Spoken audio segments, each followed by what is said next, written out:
Okay, we are live. Good morning. I'm trying to get this settled just a little bit. It's kind of crooked. I have to warn you, Drama Cat is very theatrical today, so she may go buzzing through the scene. She's been a little hyper and more enthusiastic than normal.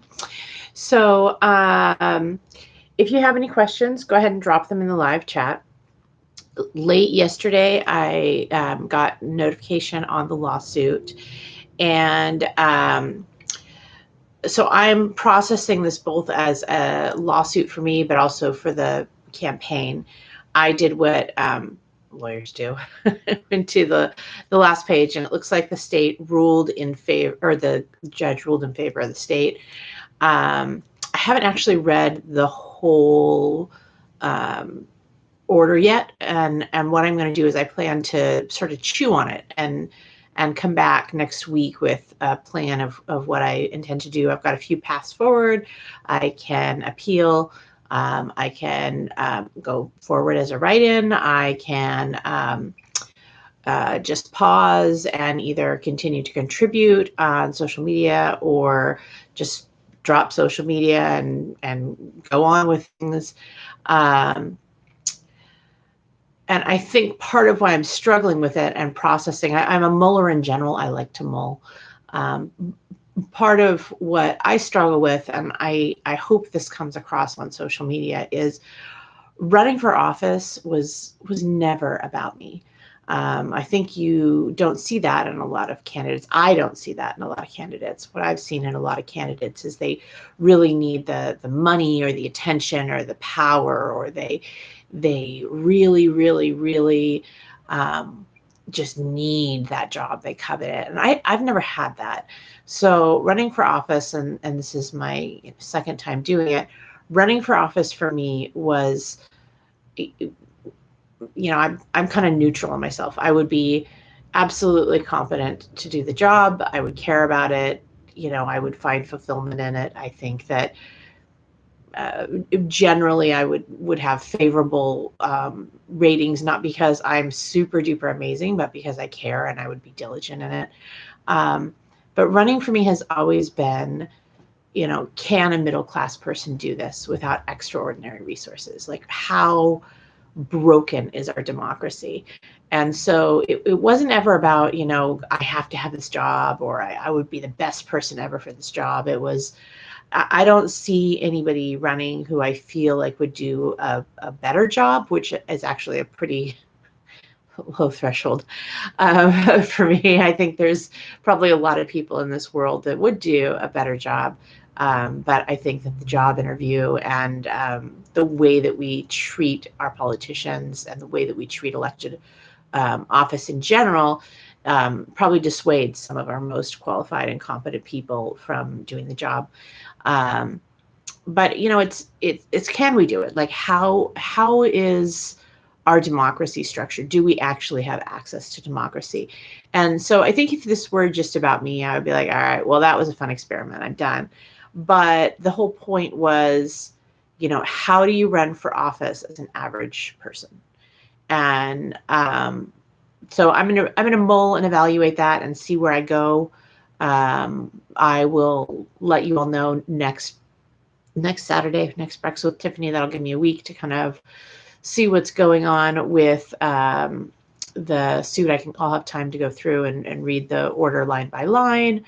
I'll have time to sort of do some gut checks and just sort of see what's going on with politics. The last few days has been pretty crazy. It is astonishing to watch us embrace fascism so enthusiastically as a government. So we have a president who is trying to start a civil war by putting occupying armies in our own cities. And it's just sort of being accepted by a lot of the powers that be. Certainly, there's a lot of protests from Americans, and the response from people who are in these cities is to show up in great numbers and say, "Oh heck no!" But that's not necessarily how the press is covering it. A lot of the positive peaceful protesting is not being picked up. And I know people in some of these areas, so it's sort of shocking to me to see what the media is covering versus what I'm hearing from people who are literally there, not just video clips that I've seen, people that I know who have been at some of these events. So that's astonishing that we are not hearing from every member of Congress, from every candidate running for federal office, that this is not acceptable. If you were a person who didn't pay attention to a lot of social media and you were in Maine, you would have no idea this is going on. If you were just looking at the commercials between the two party candidates, you just think that we were fighting about, insulin and ticks. You would know. We have two political leaders, one of whom is apparently absolutely fine with this activity, Susan Collins, and another who, I don't know, maybe it doesn't poll well enough for them to discuss it, but we have people running for office. They can't even say the word fascism. They can't say that we're moving towards autocracy, and that is terrifying. And that's part of what weighs on my decision of how to process um, what's happened with the lawsuit. Is I think in regular times, I wouldn't feel compelled at all to continue to participate. But we are in a situation where if we don't have people yelling before we get too close to this waterfall and go over this waterfall, we're gonna end up, head first drowning. And that's just not a country I want for my children. I mean, I don't want it for myself, but I feel like as somebody in my 40s, I've sort of had the opportunity to participate and mold where we are as a country, maybe not as much as I would like. My children, our children, haven't had the opportunity to do that. So it is horrifying to watch scenes in Portland. It sounds like it's coming to Seattle. And also to watch reactions from people who, if the political views were different but the actions were the same, would have a really different response. I see a lot of people saying, "Oh, well, they're breaking the law and it's a mob," and we have an acting Homeland Security fellow who is saying, "Oh, these people they're preparing for violence," showing nothing but defensive supplies. And even if they had offensive supplies, if they don't overtly use them, it's not illegal. Watching video clips, that some of which are filmed from people I know, so I can get a firsthand account with it, of people who are very peacefully protesting.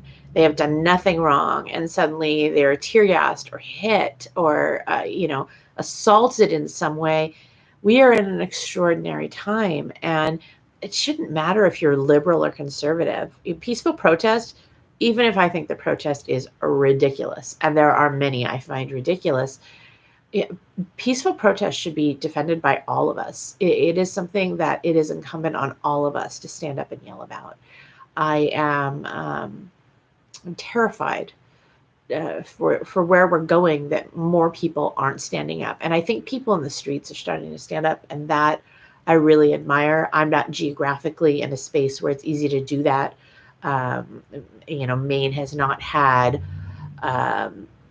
more recent ongoing protests at any volume. So there's not really a space for me to participate in that way. And just logistically, as right now I'm the primary caretaker of two minor children, I can't, pop over to Seattle to go see what's going on. But not as many journalists are pushing back or even covering it as they should.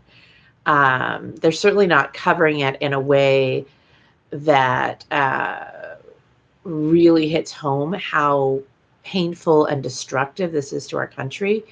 And some journalists are outright just manipulating facts, which is astonishing. but I am ashamed and disappointed and heartbroken at the amount of people in leadership that aren't doing really anything, that aren't taking much of a stand, that aren't doing much more than the trivial. There should be a loud, um, consistent, bipartisan voice coming out of Congress that this is not how we treat Americans. That's their job. Their job is to make sure the federal government functions and we're protected. And what I'm discovering is, in law school, I didn't do very well in constitutional law, in great part because I always thought that the Constitution should protect us better than it does. That I had this great faith that the Constitution was a document that protected us just full stop from all sorts of injustice, and that's really been chipped away at. It is not the protection we think it is. And with this lawsuit, I anticipate, although again, I haven't gone through it line by line with the order, that I'll discover that the standard that the government was held to is not, are you doing what's right for your citizens? It's, have you met a threshold so entirely low that it's just not criminal? Because unfortunately, that's the standard we hold a lot of our elected officials to. Actually, sometimes if they do something criminal, it doesn't matter. And that's a real disappointment. We need to be watching that space. So we haven't had a lot of questions or any questions. I am going to jet off for the morning because I have to take care of this very theatrical cat and get breakfast ready for kiddos.